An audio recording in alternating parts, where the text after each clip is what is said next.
Just before the episode gets underway, I'd like to let you know that it's exactly 5 years now since the Reimagining Cyber podcast began, back in December 2020. There have been many changes in the cybersecurity landscape since then. What hasn't wavered is the support we've had from you, our loyal audience. So thanks for subscribing and following the podcast. And if you don't already, you know what to do. Now on with the show.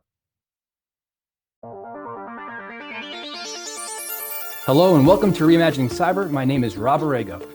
Behind every cyber threat, every defense, and every innovation, there's a person. And in part 2 of our Best of 2025 series, we explore the human side of cybersecurity, the stress that defenders can face, the voices shaping policy, the pathways into the field, and the behaviors that influence risk. Let's start with one of the most important people-focused topics of the year, burnout. Dr. Andrew Reeves is an expert in cyber psychology and current deputy director at the University of New South Wales Institute for Cybersecurity.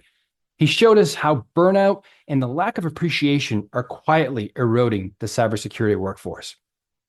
There's many industries at the moment, I think, that are struggling a little bit in terms of their mental health. And cyber is one as well. Really early on when I was involved with CyberMinds and doing some research with them, from being in the industry ourselves and also from the conversations we were having with particularly CISOs, but SOC teams as well, they were telling us that the focus on the skills issue in cyber that we hear about a lot, they were telling us that was being directed in the wrong place.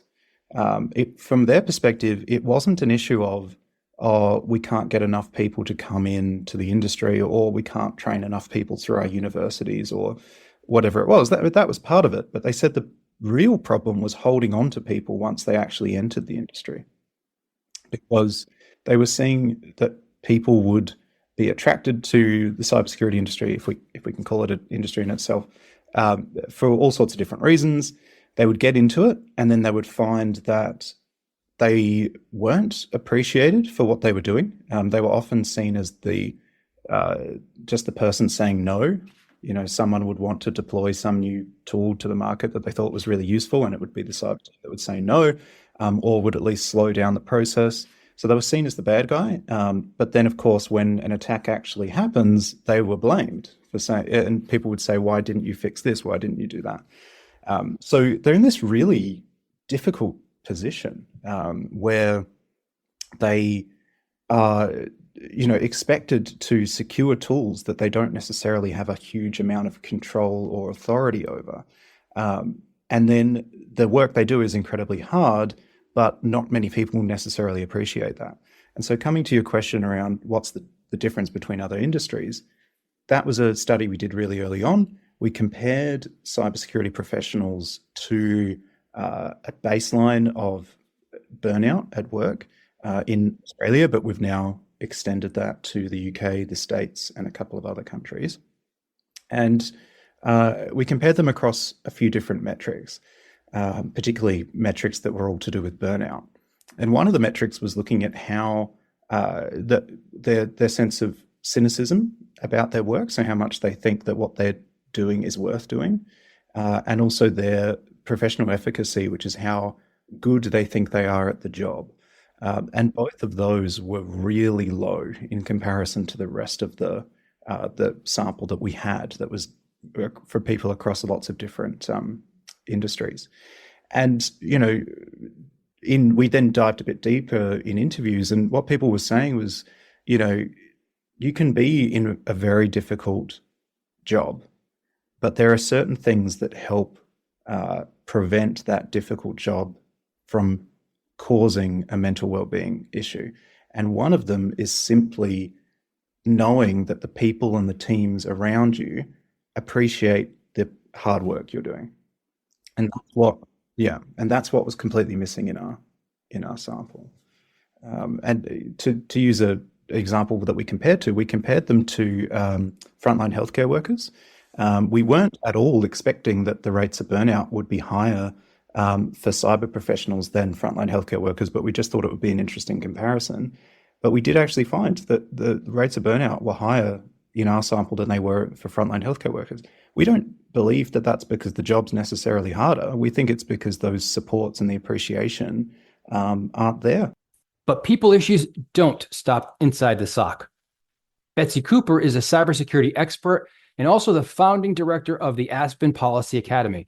She says that personal experience and community voices, not just experts, should shape cybersecurity policy. Just imagine people in the city of St. Paul. We've recently had a big cyber attack in the city, and many people are deeply concerned about what is happening with their data, how do they access services, et cetera. Those people are going to care deeply because of their lived personal experience with a cyber attack. It is really important for governments to hear from those people how that's affected them. So you can take another similar example. I used to have a nanny who was scammed online and had her social security number stolen. She needed to figure out how to navigate that. Her personal experience is a really important thing that governments need to understand as they're trying to decide how to improve their cybersecurity systems. For instance, why should this scam website have been present as the top hit on Google for our nanny? Like, that's an amazing opportunity for her to advocate for change.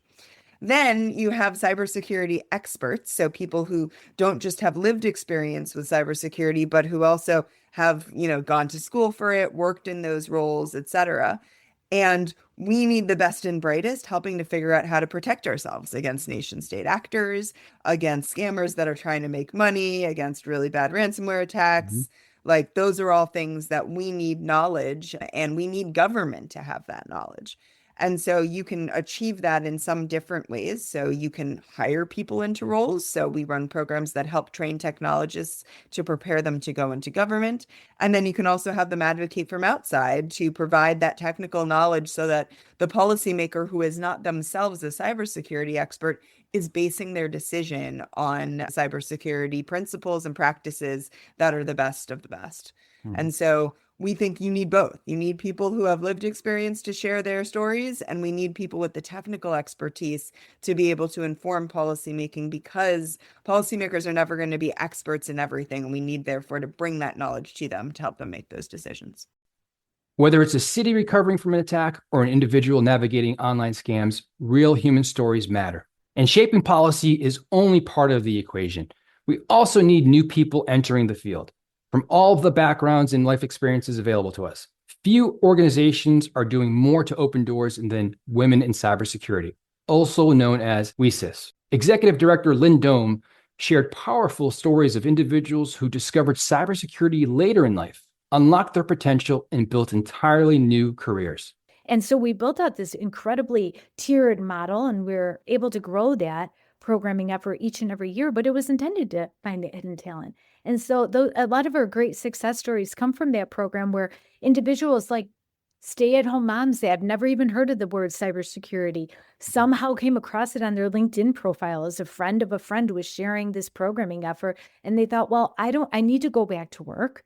I need to have an income and some financial stability. And so let me see if this cybersecurity is for me. And they would jump into the program, and lo and behold, they had all these transferable skills. We could teach them technology, and we did that through advanced certifications.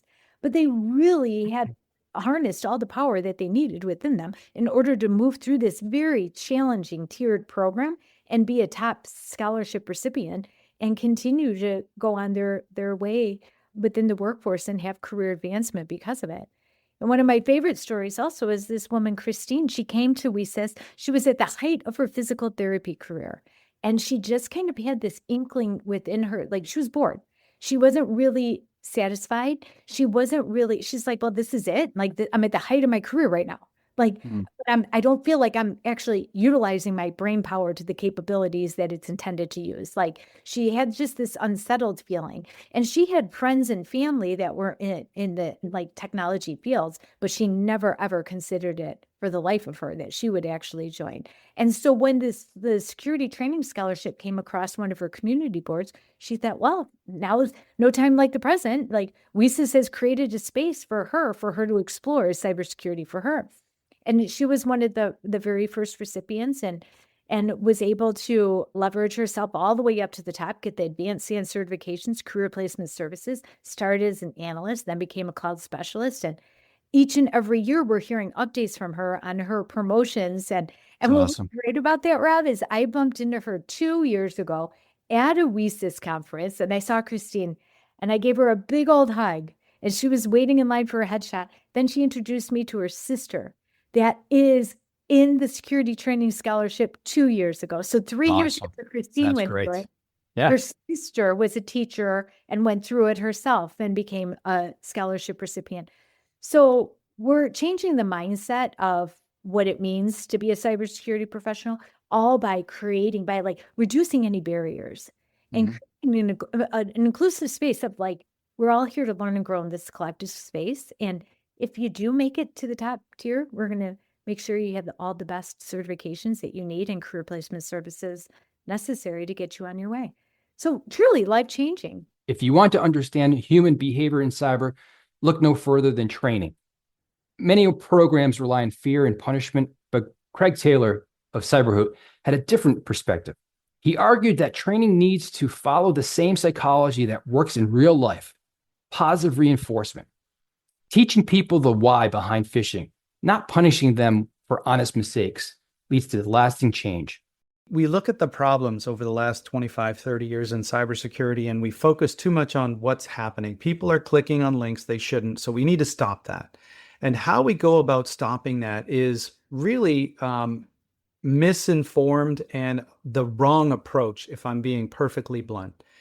No different than when you train a dog with a shock collar to reduce barking or to keep the dog from leaving the yard. That is a punishment-based approach. If the dog gets too close to the edge of the property, he gets zapped. If your employee clicks on a fake email phishing link, they get punished. They have to go talk to HR. They get a 3 strikes, they could be fired rule in certain organizations that I'm familiar with. But at the end of the day, ultimately, they're trying to reduce this bad behavior by punishing it. And it doesn't work in the long run. What you need to do is think of dog training and use a treat-based approach. When you use treats, the dog internalizes the knowledge. He says, oh, if I hear come and I might get a treat, I'm going to come every time. I'm not going to have an external, I don't want to get shocked because what if the shock collar's not on? What if it's not charged? What if there's a rabbit across the street? The dog does the calculus. I could get shocked, but that rabbit's going to taste way better, so I'm going to go. Your employees do a calculus, I'll be punished if I click on this link, but hey, I could win Taylor Swift tickets because, it's in Right. my inbox. My daughter would love to go, right? But without knowing why and the positive reinforcement of why phishing is the number one way companies are breached and how to spot a typo squatted domain name and all the intricacies of urgency and emotionality and things of that hackers use to cause us to react, without understanding the why, we're just using an external locus of control across the industry saying punishment, punishment, punishment, and that does not work. That was Craig Taylor of CyberHoot, bringing part 2 of our Best of 2025 series to a close. To wrap it up, it's important we remember that cybersecurity isn't just about technology. It's about people, how they work, how they learn, how they collaborate, and how they stay resilient. As we look ahead to 2026, one thing is certain: the future of cybersecurity will be defined not just by tools we build, but by the people we shape and protect our digital world. Goodbye, and see you next year.